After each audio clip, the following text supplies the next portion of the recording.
Baik, bismillah. Alhamdulillah wassalatu wassalamu ala Rasulillah wa ala alihi wa sahbihi wa man walah. Alhamdulillah, beberapa waktu lagi, tidak terlalu lama dan terhitung dekat kita akan masuk di bulan Ramadan. Kurang lebih berapa bulan lagi? 8 bulan? Oh, 80-an hari. Berapa? 2 bulan setengah.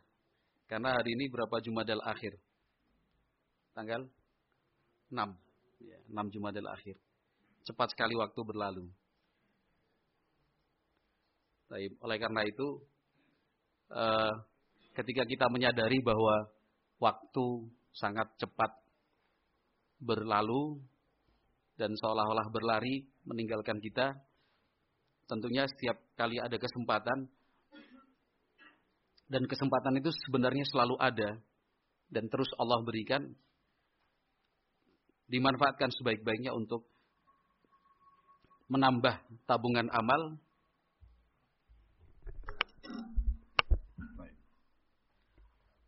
Karena banyaknya bekal yang kita perlukan untuk perjalanan panjang ke akhirat. Mungkin bagi kita, menurut kita, amal yang dikerjakan hari ini kecil, kurang berarti. Tetapi nanti pada harinya, yang kecil itu sangat bermanfaat. Karena bisa jadi yang kecil itu Allah berikan pahala dengan berlipat-lipat. Pada kesempatan sore yang berbahagia ini pun, kita saling mengingatkan untuk meluruskan niat. Untuk apa kita datang dan berkumpul di tempat ini. Mudah-mudahan niatnya tidak lain dan tidak bukan kecuali untuk berharap ridho dari Allah Subhanahu wa ta'ala. Belajar agama, kepentingan dan manfaatnya justru untuk orang yang melakukannya. Dialah yang paling pertama merasakan. Setelah itu tentunya dia berusaha untuk menyampaikan kepada yang lain. Karena pengertian ikhlas di dalam belajar, seperti yang disebutkan Al-Imam Ahmad Ibn Hanbal rahimahullah, adalah seseorang yang belajar dalam rangka raf'ul jahli an nafsihi wa an ghairihi. Dia punya niat, selain menghilangkan kebodohan yang ada pada dirinya, dia juga punya keinginan agar apa yang dia pelajari, ilmu yang dia dapatkan, bisa juga untuk mengangkat kebodohan dari orang lain. Dalam belajar agama kita tidak mengenal egois, mencari yang paling pintar, kemudian senang dan bangga kalau ada orang yang lebih bodoh dari kita. Belajar agama masuk dalam fastabiqul khairat. Berlomba-lomba untuk melakukan kebaikan. Perlombaan di dunia, yang ingin memenangkan perlombaan, tentu berusaha untuk mengalahkan lawan. Tidak ingin didahului oleh pesaingnya. Kalaupun dia memiliki tips atau resep-resep rahasia yang bisa membuatnya menang, dia tidak ingin rahasia itu kemudian bocor dan diketahui oleh siapapun, apalagi pesaingnya. Sangat berbeda dan tidak bisa disamakan dengan fastabiqul khairat. Kita berlomba-lomba untuk berbuat baik, karena justru dengan mengajak orang lain untuk bersama-sama, justru dengan kita menyampaikan apa yang kita ketahui kepada orang lain, itu justru membuat dirinya semakin terdepan. Ilmu itu nggak ada yang dirahasiakan. Artinya siapapun bisa mempelajarinya. Siapapun dianjurkan untuk mengetahuinya. Kalau urusan agama, ya, siapa yang mengajarkan kebaikan, yang mengajak orang lain untuk sama-sama berbuat baik, mendapatkan pahala, ditambah pahala orang-orang yang kemudian mau mengikutinya. Kalau urusan dunia kan kita nggak mau resep atau rahasia perusahaan kita bagi-bagikan, ya kan? Nggak bisa. Bahkan ada hak patennya dilindungi, ya, kemudian kekayaan intelektual dan yang semisalnya. Ditiru nggak boleh, ditiru dilarang, ditiru bisa kita perkarakan, ditiru dapat dituntut secara hukum yang berlaku. Itu kan dunia. Agama sangat jauh berbeda. Apa yang sudah kita ketahui, sampaikan kepada orang lain.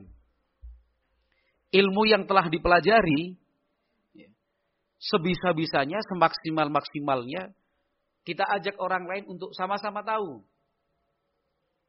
Al-Imam Asy-Syafi'i rahimahullahu ta'ala, seorang ulama besar, pengikutnya bisa dikatakan mayoritas di tengah-tengah umat Islam. Al-Imam Asy-Syafi'i rahimahullahu ta'ala ahli di segala bidang. Itu pun beliau mengatakan, saya ingin sekali ilmu yang saya ketahui ini diketahui juga oleh orang banyak. Oleh sebab itu para ulama rahimahumullah, justru mereka itu yang semangat untuk mengajak, tidak kenal lelah untuk mengajar. Karena mereka sendiri punya tujuan mulia. Sebisa-bisanya ilmu itu tersampaikan kepada umat manusia. Dengan demikian dia akan mendapatkan pahala sebanyak-banyaknya. Maka, ikhwati fillah rahimani wa rahimakumullah, kaum muslimin yang berbahagia, sore hari ini berusahalah kita untuk memperbaiki niat. Tujuan kita bukan untuk membahas satu persatu orang, karena ilmu terlalu berharga kalau hanya ditujukan satu dan dua orang. Ilmu ini sangat mulia. Maka tentunya bisa menjadi ibrah bagi kita semua. Pada kesempatan yang menyenangkan ini, kita akan membaca satu bab di dalam kitab Riyadhus Shalihin, karya Imam An-Nawawi rahimahullahu ta'ala, yang terdiri dari 4 ayat dan 1 hadis. Pada bab yang ke-87, Al-Imam An-Nawawi rahimahullahu ta'ala mengatakan, babul amri bil muhafazati ala ma'tadahu minal khairi. Bab yang beliau sebutkan ini menjelaskan tentang perintah dari agama agar menjaga, mempertahankan, jangan sampai putus, jangan berhenti untuk melakukan kebaikan yang sudah sempat dia lakukan, apalagi sudah sekian waktu dia kerjakan.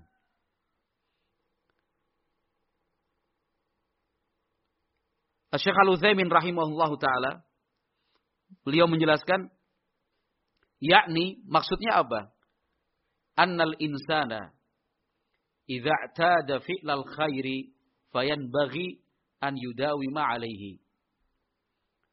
Judul bab yang disebutkan oleh Imam An-Nawawi rahimahullah itu sebenarnya suatu hukum yang berarti seseorang apabila sudah melakukan perbuatan baik,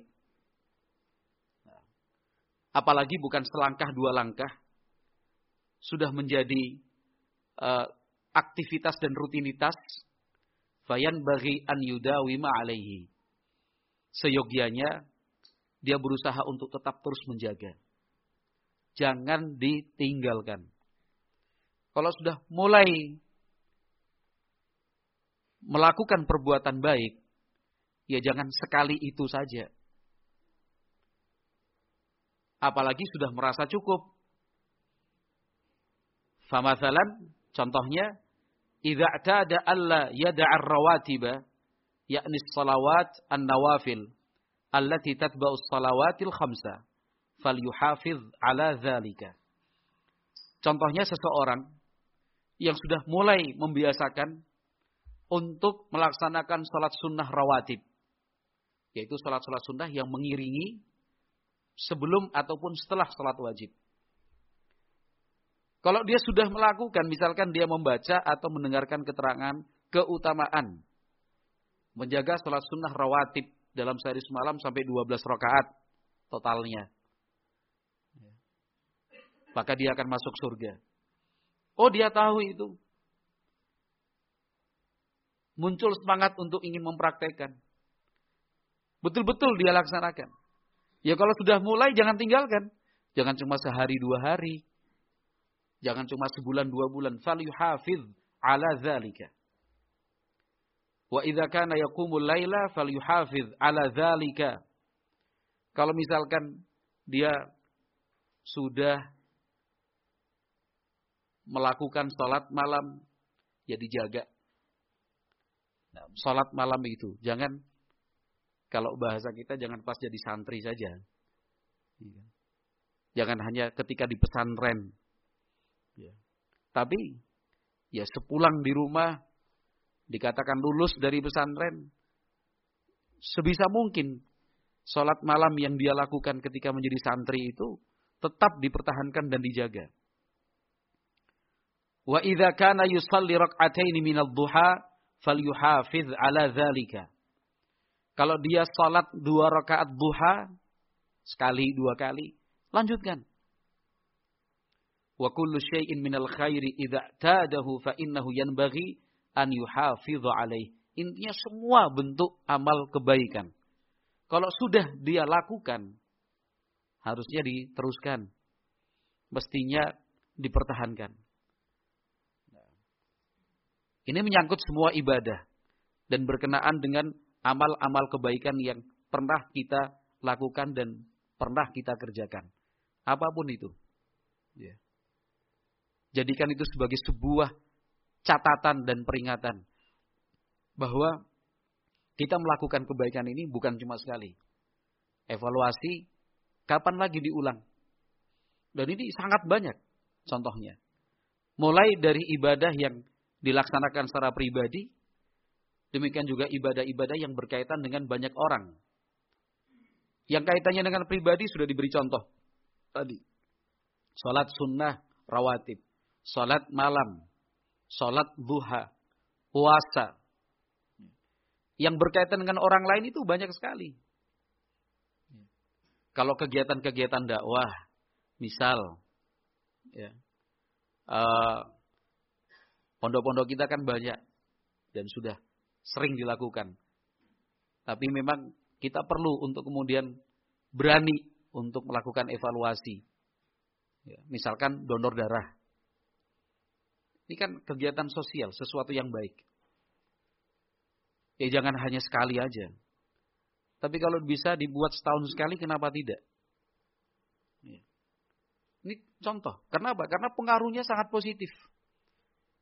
Dengan 1 kali kegiatan yang bersifat sosial, diketahui oleh banyak lapisan di masyarakat, bahkan tembusan dan undangannya sampai ke pejabat setingkat kelurahan atau kecamatan, menggandeng PMI ya, di tingkat kabupaten, itu manfaatnya luar biasa. Itu sudah bisa menghapus stigma negatif tentang ahlu sunnah, salafi yang tertutup, tidak mau berinteraksi dengan kelompok yang lain, ya, yang dipikirkan hanya kelompok dan golongannya sendiri. Ya. Itu bisa merubah dan mengubah penilaian negatif bahwa yang bercingkrang celananya, yang berjenggot dagunya, yang bercadar pakaiannya, itu anti dengan kebijakan-kebijakan pemerintah. Hanya 1 hari, dari pagi sampai siang, dari pagi sampai sore, karena mungkin pesertanya banyak. Manfaatnya luar biasa. Ya. Yang saya tahu kalau misalkan bisa menjadi contoh adalah Pondok Ustaz Abdurrahman Mubarak di Cilengsi itu rutin. Mereka mengadakan kegiatan donor darah. Dan itu manfaatnya luar biasa. Ini salah satu contoh saja. Kerja bakti, bersih-bersih. Ya. Kayak misalkan di pondok pesantren, kita lah di Pondok Darul Athar di Temanggung, misalkan.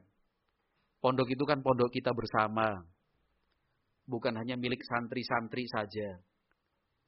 Jangan kemudian kita beralasan yang tinggal di situ kan mereka, bukan kita.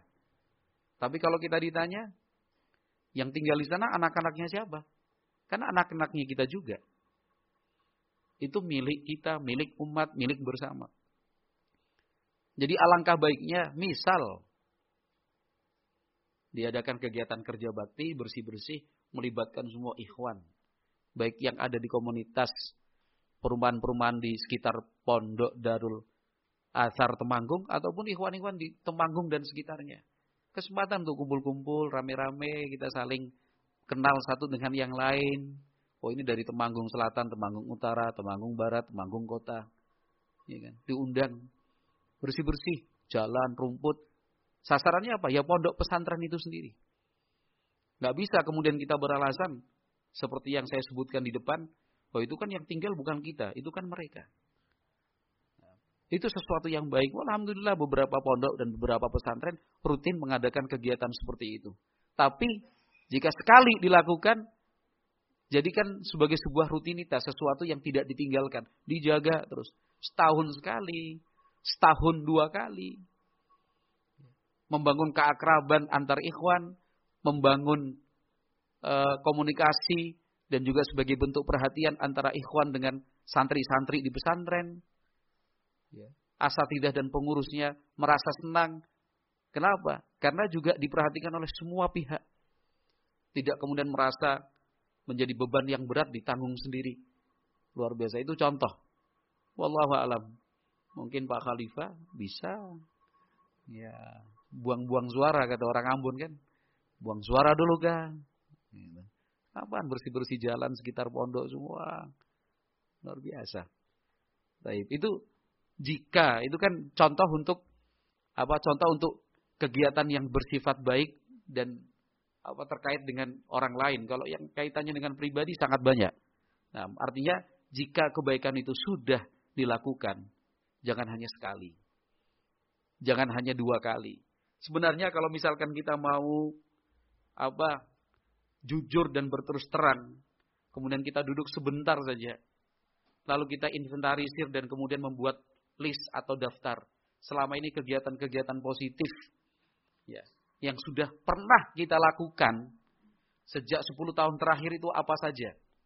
Kita rekap itu 1, 2, iya, biyen wis tau ngene. Dulu udah pernah begini, tapi sekarang enggak lagi. Ronda udah mati misalkan, ya kan. Kemudian kumpul-kumpul sekarang kapan lagi? Alasannya sudah saking banyaknya orang sekarang misalkan. Lah iya, wong sedikit aja sering kumpul, apalagi banyak harus lebih sering kumpul lagi. Karena kemungkinan untuk tidak saling kenalnya akan bertambah besar. Ya, yang sudah saling kenal aja kita masih berkumpul kadang-kadang ada sesuatu, apalagi yang dengan jumlah yang bertambah besar. Ya. Pelajaran bahasa Arab dulu pernah ada. Dulu privat baca Al-Quran. Dulu pernah ada kegiatan setoran ikhwan Al-Quran. Ikhwan yang setoran Al-Quran. Sekarang di mana itu? Saya ulangi lagi. Maka ketika kita sebentar saja berkumpul. Kemudian kita, ayo coba diingat-ingat lagi. Ini kegiatan yang dulu pernah kita lakukan. Terus sekarang gak pernah lagi, yang mana nih? 1, 2, 3, 4, 5, 6, 7. Dan seterusnya. Jangan banyak-banyak lah. Maksimal 7. Ya sudah, ulangi lagi. Segarkan kembali. Gitu. Qala rahimahullah. Wa kana min hadyin Nabi sallallahu alaihi wasallam. Anna amalahu dimatun. Yakni yudawimu alaih. Dan itu adalah petunjuk dari Nabi Muhammad sallallahu alaihi wasallam. Bahwa amal ibadah yang beliau lakukan itu selalu dimah. Apa itu? Yakni yudawimu alaih. Itu terus dijaga oleh Nabi sallallahu alaihi wasallam. Fakana idza amila amalan athbatahu wa lam yughayyirhu. Nabi Muhammad alaihi salatu wasallam ketika sekali melakukan perbuatan baik, sekali itu beramal, athbatahu, akan terus dilanjutkan. Bukan hanya sekali. Wa lam yughayyirhu, dan itu tidak akan dirubah-rubah. Wa dzalika li anna al-insan idza i'tada al-khaira wa 'amila bihi thumma tarakah. Penjelasannya, ketika seseorang sudah memiliki rutinitas dan kebiasaan melakukan kebaikan, lalu berhenti dan dia tinggalkan, fa inna hadza yuaddi ila ar-raghbati 'anil khair. Ini berdampak pada ar-raghbati 'anil khair. Akhirnya tidak begitu bersemangat untuk melakukan kebaikan. Coba, itu kita rasakan loh. Kita lanjutkan kata Syekh Al-Utsaimin, li'anna ar-ruju'a ba'dal iqdami syarrun min adamil iqdami. Karena kalau kita mau bandingkan, sudah maju kemudian mundur, lebih buruk dibandingkan tidak pernah maju sama sekali. Falau annaka lam taf'alil khaira ibtida'an lakana ahwana mimma idza fa'altahu thumma taraktahu. Ketika engkau tidak melakukan kebaikan belum memulainya, itu masih lebih mending. Relatif ringan. Bila dibandingkan kamu sudah melakukan kebaikan thumma taraktahu terus berhenti. Kata Syekh Al-Utsaimin, wa hadza syai'un musyahadun mujarrabun. Ini fakta, realita. Kalau sudah ada rutinitas perbuatan baik, berhenti, mau kembali itu lagi susah. Mau kembali lagi susah. Contohnya?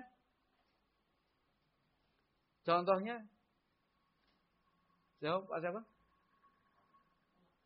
Pak Tolha. Contohnya? Contoh yang taklim, lebih dari itu yang saya maksud. Nggak bisa baca pikiran saya. Bismillah.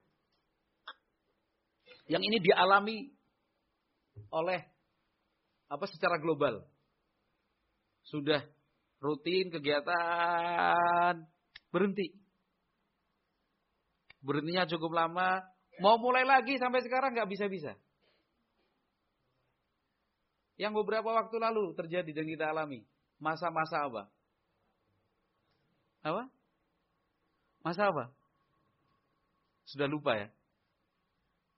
Masa apa kemarin berhenti 2 tahun? Pandemi. Coba, itu menjadi keluhan di semua daerah, bukan cuma sebagian daerah. Semua daerah, semua pondok, semua pengurus mengeluhkan hal yang sama. Dan hampir setiap orang tua aja mengeluhkan hal yang sama. Anak saya dulu rajin di pondok. Pandemi Ustaz. Wah, ini mungkin udah ratusan kali saya mendengar ini. Bukan cuma sekali 2 kali. Ratusan kali orang menemui langsung, telepon langsung, konsultasi. Dan saya yakin lebih banyak dari apa yang saya kira. Karena ustadz-ustadz kita sangat banyak. Dan berapa banyak yang konsultasi ke ustadz-ustadz kita secara keseluruhan itu. Semua keluhannya sama. Ya Allah Ustaz, anak saya setelah pandemi pulang di rumah, sekarang nggak mau berangkat ke pondok lagi. Jadi yang dinyatakan oleh Syekh Al-Utsaimin benar. Wa hadza syai'un musyahadun mujarrabun. Ini fakta. Ini realita yang enggak terbantahkan. Mau mulai kembali jadwal-jadwal ta'lim itu, ya kendalanya banyak. Termasuk dari aspek ustadznya, seperti saya sendiri misalkan. Itu janjinya ya aras-arasan juga. Karena sudah enak selama masa pandemi. Dari rumah, pondok. Rumah, pondok. Rumah, pondok. 2 tahun itu rumah, pondok, rumah, pondok, rumah, pondok, rumah, pondok. Tahun cuma dekat 90 meter. Kalau lewat kebun. Taklim semuanya libur, alhamdulillah. Taklim libur semua. Enggak usah jauh-jauh lah, saya sendiri. Ya kan, kalau mau bercermin dengan pernyataan dari Syekh Al-Utsaimin, benar apa yang beliau sampaikan itu. Ini dihubungi Ustaz, mulai lagi ya kajiannya. Masih ditunda, ya belum bulan ini ya. Gitu.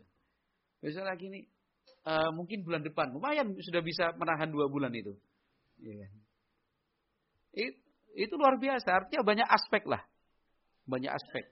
Yang panitianya juga seperti itu, yang pesertanya pun demikian. Yang ketempatan, misalkan di masjid-masjid yang kita harus, takmirnya udah ganti. Misalkan. Harus mulai dari nol lagi nih pendekatan, kemudian lobby-lobby, sampai kemudian keluar pembaharuan izin. Alhamdulillah. Ini syai'un musyahadun mujarrabun. Kemudian Al-Imam An-Nawawi rahimahullahu taala menyebutkan ayat Allah Azza wa Jalla, qala Allah taala innallaha la yughayyiru ma biqaumin hatta yughayyiru ma bi anfusihim.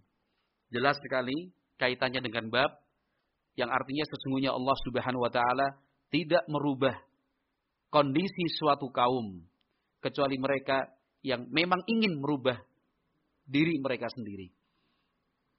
Wa qala ta'ala, Allah Subhanahu wa taala berfirman, "Wala takunu kallati naqadat ghazlaha min ba'di quwwatin ankatha." Allah Subhanahu wa taala menjelaskan dalam firman-Nya, jangan sekali-kali kamu seperti seorang wanita yang susah payah dia menenun kain. Setelah jadi bagus, kemudian naqadat ghazlaha. Dia uraikan sendiri lagi. Min ba'di quwwatin ankatha. Padahal sudah kuat, sudah bagus, menjadi kain tenun yang jadi. Ini permisalan. Oh, sudah susah payah. Menggunakan mesin tenun yang tradisional itu ya. Benang disusun rapi, cetak-cetuk. Cetak-cetuk, kakinya goyang, cetak-cetuk. Pernah lihat mesin tenun langsung enggak? Berat loh itu.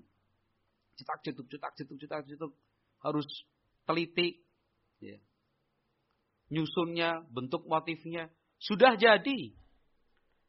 Terus dilepas-lepas lagi. Diurai-uraikan lagi. Jangan seperti itu. Asy-Syaikh Al-Utsaimin rahimallahu taala menjelaskan, wa dzakara al-muallifu rahimahullahu iddata ayatin minal Qur'ani. Al-Imam An-Nawawi rahimallahu taala membawakan sejumlah ayat Al-Qur'an, kulluha tadullu ala anna al-insana yanbaghi an yuhafidha ala ma'tadahu minal khairi.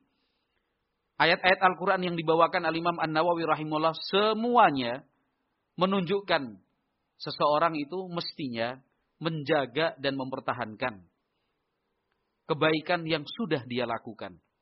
Famin dzalika qauluhu ta'ala, di antaranya adalah firman Allah Subhanahu wa ta'ala, wala takunu kallati naqadat ghazlaha min ba'di quwwatin ankatha.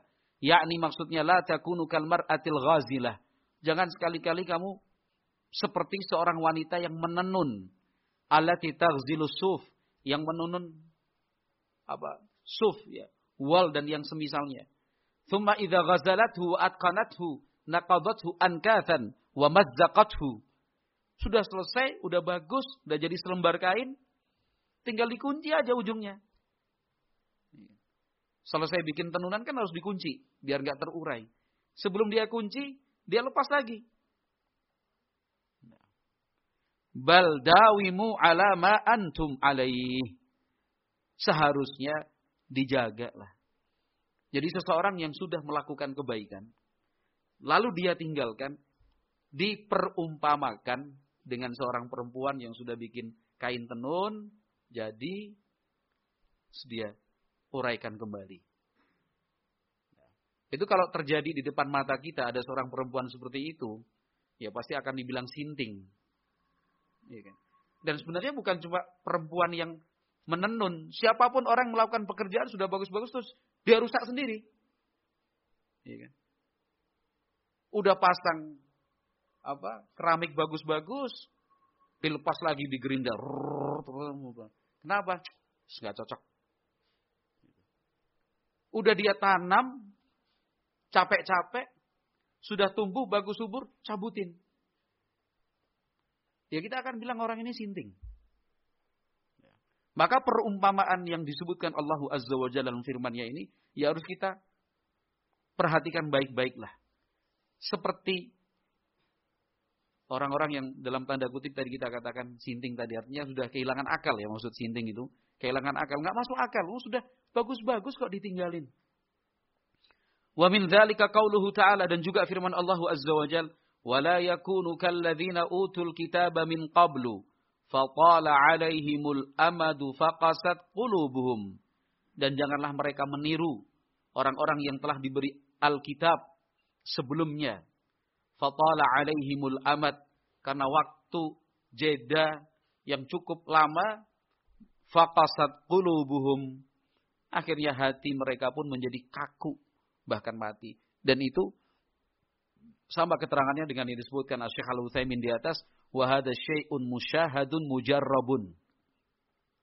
Orang yang belajar dan privat baca Al-Qur'an. Katakan kitab Ustaz Fauzi, kitab Aisar, ya dari jilid 1, jilid 2, jilid 3, berhenti. Sebulan, 2 bulan, 3 bulan, mau mulai lagi. Itu langsung melanjutkan di jilid yang keempat, berat. Udah terlanjur putus. Nggak bisa juga alasan, wah dulu saya terakhir jilid 3. Selesai itu. Berarti sekarang saya lanjut jilid 4. Karena besar kemungkinan apa yang telah dia pelajari pada jilid 1, 2, dan 3 itu sudah lupa. Kalau nggak semua ya sebagiannya. Belajar bahasa Arab juga seperti itu. Dan terkadang hal itu membuat kita bersedih, bahkan bisa membuat menangis saking sedihnya. Lupa cara mengi'rab misalkan. Itu musibah besar. Musibah besar. Dulu wah mengi'rab lancar, cepat, nggak pernah putus pokoknya. Fi'lun madhin mabniun al fathi la mahalla lahu min al-i'rab, ya kan. Kemudian fa'ilun marfu'un wa alamatu rafi dhammatul zahiratun ala akhirina nau jam'u taksir. Wa mufraduhu kadza dan seterusnya. Itu cepat sekali, tapi ini apa namanya ya? Dhamir mutasil, dhamir munfasil, ya kan. Dhamir fasal, dhamir nasab, dhamir rafa', dhamir dan seterusnya. Yang disebut suruh atau diminta menyebutkan al-mansubat, bingung ada berapa. Ya, al-marfu'at gampang karena sab'atun, ya kan. Al-marfudat atau al-majrurat gampang karena thalathun. Yang al-mansubat ini, 15 misalkan. Suruh nyebutkan satu persatu. Maf'ul bih, maf'ul li ajlih, maf'ul ma'ah, maf'ul mutlak. Nyari yang lain lagi nih, ya kan. Isim inna, khobar kana, sapa meneh. Itu sangat menyedihkan. Sehingga ketika waktu itu sudah cukup lama berlalu, tidak melakukan kebaikan yang sudah dia lakukan sebelumnya, itu faqasat qulubuhum, hati menjadi kaku. Ya. Itu sudah rasa-rasanya gak enak. Sama dengan seorang ikhwan, ya, saudara kita, yang dulunya rajin hadir di majelis taklim. Ya. Setahun 2 tahun karena disibukkan dengan pekerjaan. Akhirnya mau datang lagi. Rasanya bagaimana? Ketemu sama teman yang lama, ikhwan. Rasanya ada ganjalan. Itu dikarenakan tala alaihimul amad. Karena sudah cukup waktu berlalu, ada jedanya. Faqasat qulubuhum. Ay annahum kanu ya'maluna al-amala as-salihah lakin tala alaihimul amadu. Faqasat qulubuhum. Wa tarakul amala fala takunu mithlahum. Orang-orang ahlul kitab itu mereka dulunya pun beramal saleh, tapi karena waktu berhentinya cukup panjang, hati mereka pun menjadi kaku dan kasar, beku. Mereka tinggalkan amal kebaikan yang sudah pernah dilakukan. Fala takunu mithlahum. Jangan sekali-kali seperti mereka. Ada satu hadis disebutkan oleh Imam An-Nawawi rahimahullah di dalam bab ini. Qala rahimallahu ta'ala wa an Abdullah ibn Amr ibn al-As radhiyallahu anhuma. Qala li Rasulullah sallallahu alaihi wasallam, ya Abdullah, la takun mithla fulanin kana yaqumul laila fataraka qiyamal laili, muttafaqun alaihi. Sahabat Abdullah ibn Amr ibn al-As mengatakan Rasulullah sallallahu alaihi wasallam pernah berpesan kepada saya, wahai Abdullah, jangan kamu seperti si fulan itu. Dulu dia bangun malam untuk salat.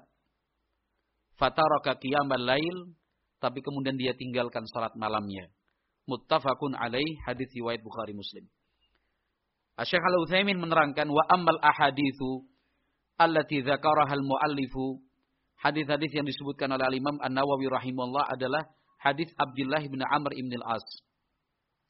Anna Rasulullah sallallahu alaihi wasallam qala, bahwa Rasulullah sallallahu alaihi wasallam bersabda, ya Abdullah, la takun mithla fulanin kana yaqumul laila fataraka qiyamal lail. Abdullah, kamu jangan seperti si fulan itu. Dulunya bangun salat malam, sekarang dia tinggalkan salat malam. Kalimatu fulan yukna biha anil insanil basyarir rajuli. Yang dimaksud dengan fulan adalah seorang laki-laki. Wal mar'atu yuqalu laha fulanah.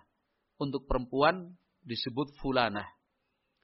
Wa hadhil kalimatu yuhtamalu annaha min kalamir Rasul sallallahu alaihi wasallam. Wa anna ar-Rasul lam yadhkur ismahu li Abdullah bin Amr sitran alaihi. Li'anna al-maqsuda al-qadhiyah duna sahibiha. Fulan di sini kan tidak disebutkan dengan sebuah nama tertentu. Tapi jangan kamu seperti si fulan. Ada dua kemungkinan. Pertama, ini adalah sabda Rasulullah sallallahu alaihi wasallam. Beliau sengaja tidak menyebut nama untuk sitron alaih, untuk menutupi identitas orang tersebut. Karena tujuannya bukan mengetahui siapa orangnya, tetapi li'annal maqsuda al-qadhiyah. Karena yang dimaksud oleh Nabi sallallahu alaihi wasallam adalah kasusnya. Duna sahibiha, bukan si pelaku. Wa yuhtamalu anna ar-rasula sallallahu alaihi wasallam ayyanahu lakin abhamahu Abdullah bin Amr radhiyallahu anhu wa ayyan kana fal muhimmu al-amalu. Kemungkinan yang kedua, sebenarnya Nabi Muhammad sallallahu alaihi wasallam sudah menyebut nama orang itu. Tetapi sahabat Abdullah bin Amr lah yang kemudian menyebutkannya tanpa identitas. Tujuannya sama. Sahabat Abdullah bin Amr ibn al-As ingin menjaga rahasia siapa orang yang dimaksud. Kenapa? Wa ayyan kana fal muhimmu al-amalu. Karena intinya kan amal perbuatannya. Tidak ada urgensinya kemudian kita tahu siapa sih si fulan itu yang dimaksud. Karena inti dan target goalnya adalah amal perbuatan itu. Dalam contoh hadis tadi adalah salat malam. Wal qadhiyatu, padahal inti dari masalah anna rajulan, ada seseorang dulu kana yaqumu minal laili falam yuthbithu wa lam yudawim alaih. Dia salat malam. Tapi cuma sekali dua kali tidak dia lanjutkan, tidak dia teruskan. Ma'a anna qiyamal laili fil asli sunnatun, padahal salat malam itu hukum asalnya sunnah. Sunnah hukum asalnya. Falau lam yaf'alhul insan lam yulam alaih. Andaikan itu tidak dikerjakan oleh seseorang, tidak dicela. Yakni lau lam yakum minal laili ma lamahu wala qala lahu limadza lam takum minal lail. Artinya kalau orang itu memang dari awal tidak salat malam, tidak akan dicela. Dan tidak akan ditanya, kenapa kamu enggak salat malam? Li'annahu sunnatun. Karena salat malam itu hukumnya sunnah. Lakin, tetapi, kaunuhu yaqumu thumma yarji'u wa yatruku. Hadha huwa alladhi yulamu alaih. Yang membuat dia dicela adalah sudah salat malam kok ditinggalkan. Saya ulangi, yang dicela itu adalah sudah salat malam kok kemudian tidak dilanjutkan. Kenapa ditinggalkan? Walihada qala ar-Rasulu sallallahu alaihi wasallam la takun mithla fulanin kana yaqumul laila fataraka qiyamal lail. Oleh karena itu sabda Nabi sallallahu alaihi wasallam berbunyi, kamu jangan seperti si fulan itu ya. Dulu itu salat malam dia, tapi dia tinggalkan salat malam kemudian. Ini contohnya salat malam. Kata Syekh Al-Utsaimin rahimahullah, ini penting. Wa min dzalika, contoh yang lain, wa huwa ahammu wa a'zamu. Contoh berikut ini lebih penting dan lebih besar. Apa itu? An yabda'al insanu bi talabil ilmi syar'i. Seseorang sudah mulai, sudah pernah talabul ilmi syar'i. Kalau bahasa kita ya, wis tahu ngaji. Sudah pernah nyantri. Ini lebih besar Kata Syekh Al-Utsaimin rahimallahu taala, dibandingkan contoh-contoh yang sebelumnya. Tsumma idza fatahallahu alaihi bima fataha tarakah. Setelah dia pernah ngaji, pernah nyantri, Allah sudah buka banyak kebaikan untuknya, banyak hal dia ketahui, tarakahu. Kenapa dia tinggalkan? Dulu aktivis, artinya aktivis itu ya aktif menjadi pengurus taklim, masjid sini, masjid sana, jadi koordinatornya. Dulu semasa SMA di Rohis, misal, undang ustadz-ustadz salafi. Wah, udah masuk di masjid SMA-nya. Udah lulus kuliah, hilang dia. Atau dia aktif di lembaga dakwah kampus. Dia undang ustadz-ustadznya, ustadz-ustadz salafi, untuk memberikan kajian bahasa Arab, kajian Al-Quran, tematik tentang anak-anak muda, anak-anak kuliah. Rajin sekali. Setelah lulus kuliah, hilang lagi, kerja dia. Ada lagi yang ketika masih kerja di perusahaan, belum resign, semangatnya ngedap-ngedapi. Setelah resign, malah semangatnya turun. Padahal konon katanya, cerita dahulu kala, ingin resign itu supaya lebih banyak waktu untuk belajar agama. Tapi setelah resign malah pergi entah kemana. Sama juga dulu udah ngaji, santri lulus. Udah ditahan-tahan, Mas. Bantu di pondok sini ya. Enggak usah, anak pengen berdakwah di kampung. Khair, insyaallah. Udah pulang ke kampung. Enggak ada cerita, enggak ada berita. Ada waktu dan kesempatan berkunjung ke sana. Wis mirip wong awam. Artinya, masing-masing kita mengukurlah. Kemudian berusaha untuk jujur tentang kemampuan diri sendiri. Kalau sekiranya memang kita tidak mampu, ya jangan tinggalkan. Sekali kita meninggalkan untuk kembali lagi, sulit, susah. Kata Syekh Al-Utsaimin di atas tadi kan, hadza syai'un musyahadun mujarrabun. Diajak mondok lagi ya wes semua. Maksud sak kelas dengan dulu adik-adik kelasnya. Masa kemudian diajari oleh teman-teman sekelasnya dulu. Wes mending koyo ngene wes, yang penting aku salafi, Mas. Yang penting Ustadz itu paham, saya ini pokoknya ahlus sunnah. Iya, ahlus sunnah dan salafi itu kan juga bertingkat-tingkat. Iya kan? Tingkatan yang tertinggi adalah yang berilmu, kan begitu. Tapi masa kemudian puas dan rela dengan kedudukan seperti itu? Yang namanya salafi ahlus sunnah itu ya punya ciri khas dan karakteristik yang itu nggak bisa dipisahkan karena sangat melekat. Apa? Thalabul ilmi, ngaji. Pas banget ya Syekh Al-Utsaimin memberikan contoh ini. Fa inna hadza kufru ni'matin an'amaha Allahu alaihi. Wah, berat ini pasalnya, Mas. Berat ini. Jadi kalau udah ngaji kemudian nggak ngaji, udah pernah nyantri kemudian berhenti, ini pasal yang dikenakan cukup berat. Apa itu? Pasalnya kufrun nikmat. Itu mengkufuri nikmat an'amahallahu alaih. Yang sudah Allah berikan untuknya. Udah dikasih nikmat terbaik. Kok emoh. Sudah dikasih karunia yang terindah. Kok malah dia tinggalkan. Masih lebih mending nikmat-nikmat yang lain. Harta, kedudukan, dan macam-macam itulah. Tapi ini nikmat ilmu. فَإِذَا بَدَأْتَ بِطَلَبِ الْعِلْمِ فَاسْتَمِرَّ. Jadi kalau engkau sudah mulai jalur talabul ilmi, lanjutkan. إِلَّا أَنْ يَشْغَلَكَ عَنْهُ شَيْءٌ عَلَى وَجْهِ الضَّرُورَةِ.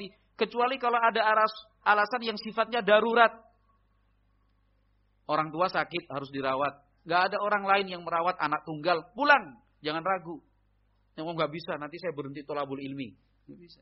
Itu orang tuamu. Pulang. Praktekkan ilmu yang sudah dipelajari. Kalau benar, jujur dan ikhlas. Akan tiba saatnya Allah mudahkan kembali. Berthalabul ilmi. Wa illa fadawim. Kalau tidak ada alasan yang sifatnya darurat. Lanjutkan. Kalau cuma ingin kerja, ingin punya uang, itu bukan alasan yang sifatnya darurat. Kalau ingin menikah dan cepat berumah tangga, itu juga bukan alasan untuk berhenti ngaji. Alasan banyak utang bisa nggak?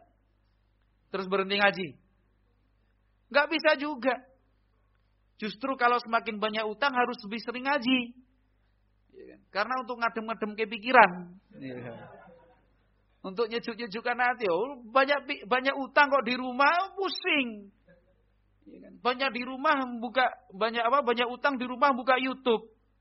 Pusing. Banyak utang, akhirnya bergaulnya dengan para pebisnis-pebisnis itu enggak menyelesaikan utang, tambah mumet.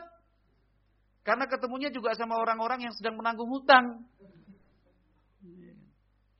Itu kan orang mau hutang, sudah kalau semakin banyak utang ya ngaji. Ngaji. Justru di situ kita akan menemukan solusi yang mungkin sebelumnya tidak pernah kita bayangkan.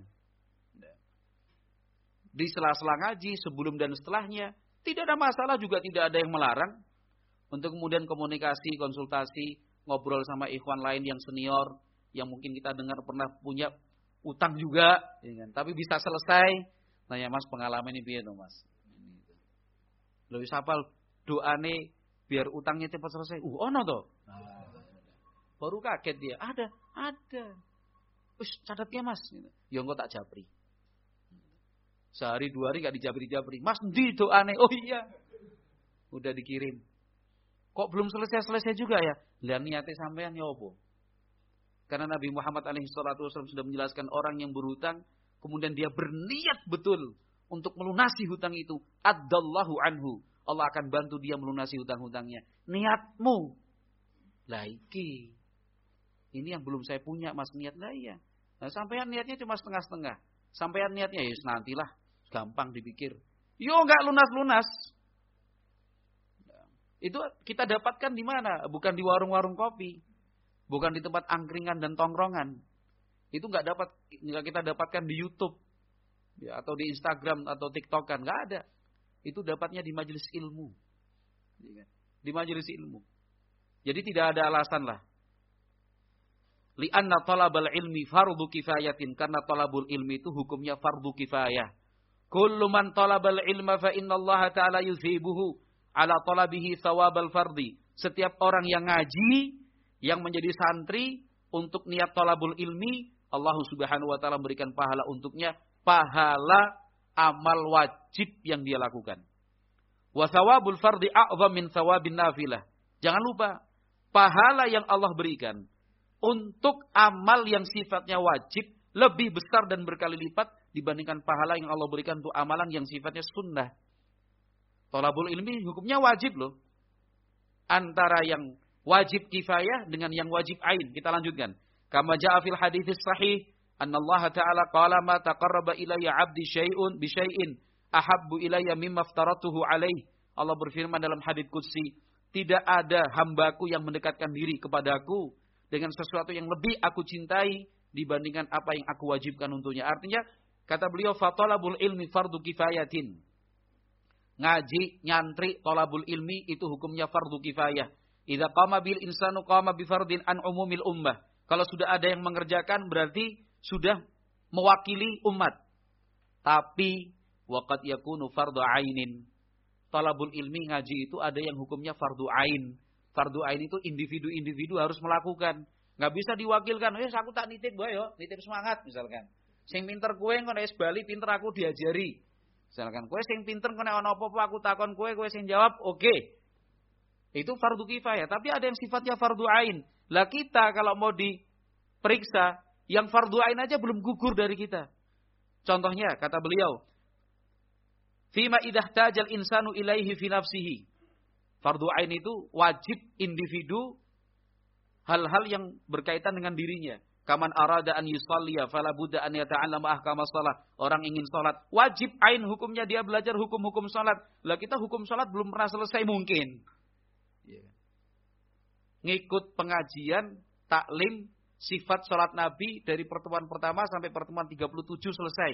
Misalkan ringkasannya talkhis sifat salat Nabi karya Syekh Al-Albani. Enggak pernah selesai. Oh, selesai yo. Pertemuan pertama saya ikut. Pertemuan terakhir penutupan saya ikut. Nah, tapi bolongmu 5. Nah, iya kan? Berarti belum selesai. Itu yang sifatnya ringkasan. Yang penjabarannya dari 4 jilid itu. Syekh Al-Albani rahimallahu ta'ala. Sifat salat Nabi. Wa man kana indahu malun fala budda an yata'allama ahkamaz zakat. Yang punya harta. Wajib ain belajar tentang zakat.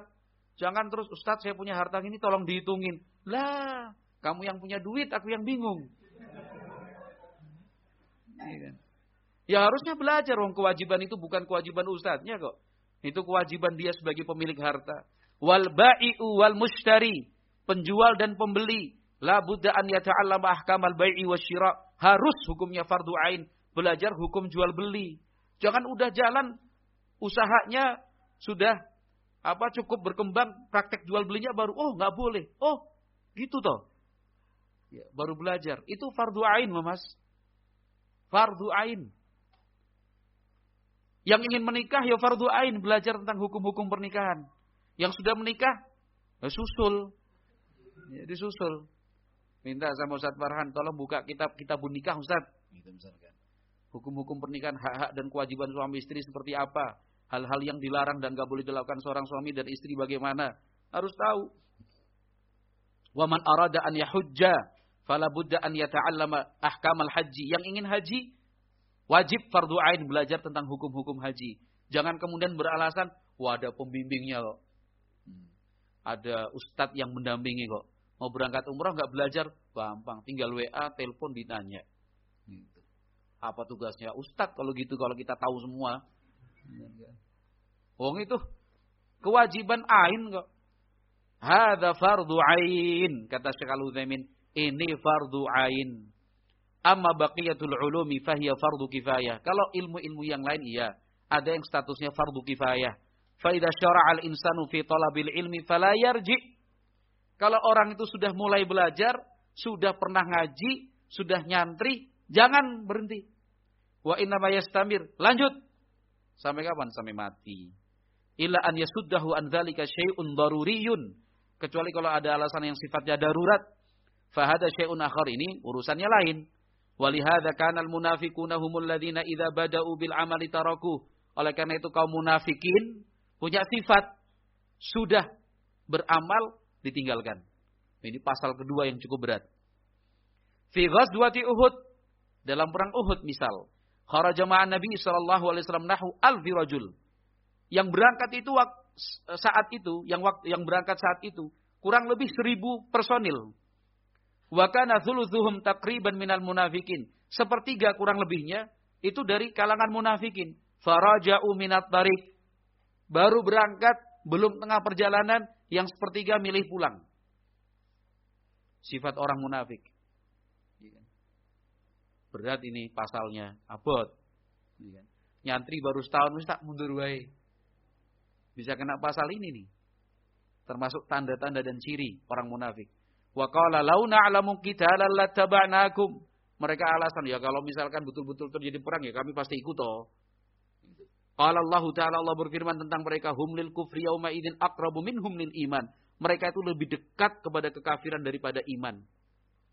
Falhasilu, 3 baris lagi Mas. Tenang. Ya. Yang mau pulang sebentar lagi ya. Falhasilu walhasil annahu yanbaghi lil muslim idza manna Allahu alaihi bi'amalin mimma yuta'abbadu bihi lillahi min ibadatin khassatin kas-salati aw ibadatin muta'addiyatin lil ghairi ka talabil ilmi. Maka seharusnya seorang muslim itu Allah sudah beri nikmat untuknya, Allah karuniakan dan anugerahkan untuknya bisa beramal, beribadah, baik yang sifatnya khusus seperti salat atau ibadah yang bisa bermanfaat untuk orang lain seperti thalabul ilmi, alla yataqa'asa wa alla yata'akhkhara liyastamirra ala dzalika. Jangan dia mundur, jangan sampai berhenti. Lanjutkan. Fa inna dzalika min hadyin Nabi sallallahu alaihi wasallam wa min irsyadihi, karena itu adalah petunjuk dan juga arahan dari Nabi Muhammad sallallahu alaihi wasallam, karena beliau mengatakan, ya Abdullah la takun mithla fulan kana yakumul laila fataraka qiyamal lail wallahul muwaffiq. Abdullah, kamu jangan seperti si fulan. Dulunya salat malam terus dia tinggalkan salat malam. Abdullah, kamu jangan seperti si fulan. Dulu ngaji, sekarang nggak lagi. Ya, Abdullah, kamu jangan seperti si fulan. Dulu nyantri, sekarang nggak tahu entah kemana, nggak mau nyantri lagi. Gitu. Dulu semangat belajar bahasa Arab, sekarang bahasa Arabnya dilupakan. Dulu. Jangan seperti dia. Wallahu a'lam bishawab. Mudah-mudahan Allah Subhanahu wa taala memberikan taufik dan hidayah untuk kita semua tetap istiqomah sampai akhir untuk beribadah sebaik-baiknya kepada Allah Azza wa Jalla. Subhanakallahumma wa bihamdika asyhadu an la ilaha illa anta astaghfiruka wa atubu ilaik. Assalamualaikum warahmatullahi wabarakatuh.